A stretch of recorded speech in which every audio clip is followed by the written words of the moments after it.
চলতি মাসের 22 তারিখে অযোধ্যায় রাম মন্দির স্থাপন হবে। তার আগে লোকসভা ভোটে প্রচার করার জন্য দেওয়াল লিখন শুরু করলো বিজেপি।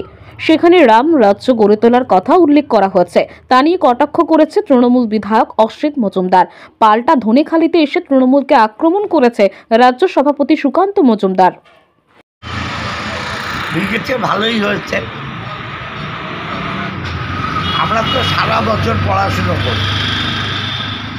যারা ফাঁকিবাজ তারা পরীক্ষার আগে ঝুমুর ধরে পড়ে। আমরা পরীক্ষায় পাশ করব, কারণ 365 দিন আমরা আছি, মানুষের পাশে কাজ করি। যারা কাজ করে না তারা আগে নেমেছে। আর বলছে দুর্নীতির পাহাড় তো কেন্দ্রীয় সরকার।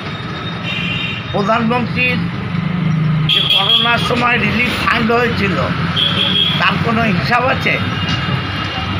কত ব্যবসায়ী ব্যাংকে হাজার হাজার কোটি টাকা মেরে নিয়ে বিদেশ পালিয়ে গেল, তাদের ধরার কেন্দ্রীয় সরকারের কোনো চেষ্টা আছে?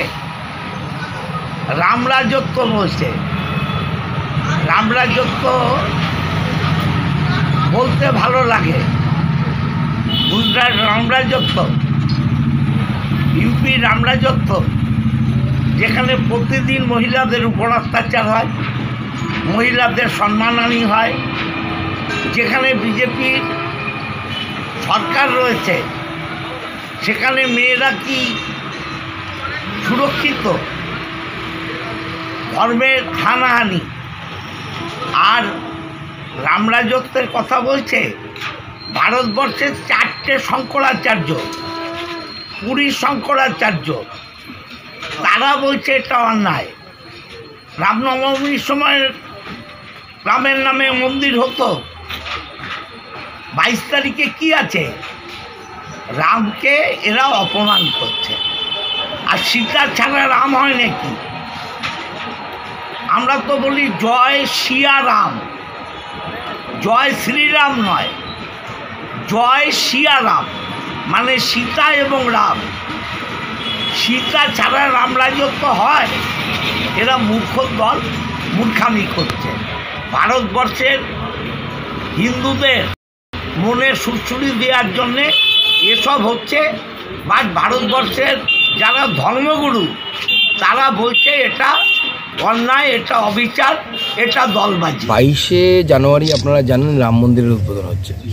হিন্দু সমাজ স্বতঃস্ফূর্তভাবে প্রত্যেক মন্দিরে মন্দিরে সেদিন পুজো করবে, ভগবান রামের আরাধনা করবে এবং যে দেবতার মন্দির তার আরাধনা করবে।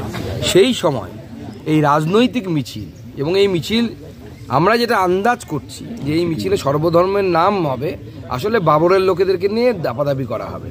বাবর সমর্থকদেরকে নিয়ে মুখ্যমন্ত্রী সেদিন দাঙ্গা করানোর প্ল্যান করছে।